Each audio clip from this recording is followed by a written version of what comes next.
بات یہ نہیں ہے کہ ہم نے ان کو اسلام سے نکالا، انہوں نے خود اپنی کتابوں کے ذریعے، اپنی تالیفات کے ذریعے، اپنے مقالوں کے ذریعے، اپنی تقریروں کے ذریعے پوری امت مسلمہ کو اسلام سے نکالا۔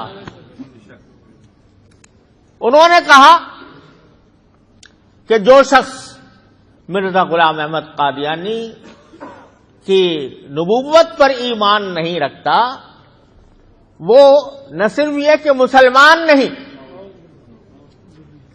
نہ صرف یہ کہ وہ کافر ہے، بلکہ کنجریوں کی اولاد ہے۔ تو بتائیے ظلم کس کی طرف سے ہوا؟ وہ قوم جس کا پیشوا آنے کے بعد جو اربوں مسلمان آباد ہیں، ان سب کے اوپر کفر کا فتویٰ لگاتا ہے، کہتا ہے یہ سب اسلام سے خارج ہے، یہ کافر ہیں۔ تو نکالا کس نے؟ اس نے نکالا۔ اور اس لحاظ سے بات یہ بھی اس لحاظ سے سمجھنے کی بات ہے کہ جب نبوت کا دعویٰ آتا ہے حضرت نوح علیہ السلام سے لے کر اور جناب نبی کریم سرور دو عالم صلی اللہ علیہ وسلم تک، جب کوئی نبی آتا ہے تو اس کی امت دو حصوں میں تقسیم ہوتی ہے۔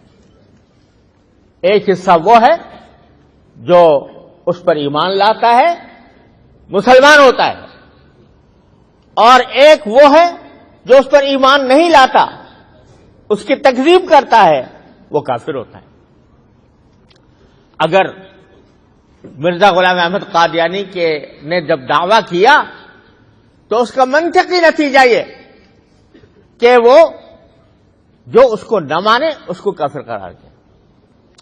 تو کافر اس نے قرار دیا، یہ کہا کہ یہ مسلمان نہیں ہے، یہ کافر ہیں۔ کافر بھی ہم تو اپنے کلام میں ہمارے بزرگوں نے یہ سکھایا کہ ہم اگر اختلاف بھی کریں تو اختلاف بھی تہذیب اور شائستگی کے دائرے میں ہو۔ کسی غیر مسلم کو غیر مسلم قرار دینا کوئی گالی نہیں ہے۔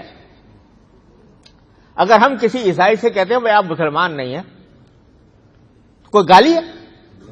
کسی غیر مسلم کو غیر مسلم قرار دینا کوئی گالی نہیں۔ اگر یہودی کو کہے کہ بھائی تم مسلمان نہیں ہو تو وہ تسلیم بھی کرے گا اور اس کو کوئی گالی بھی نہیں سمجھے گا۔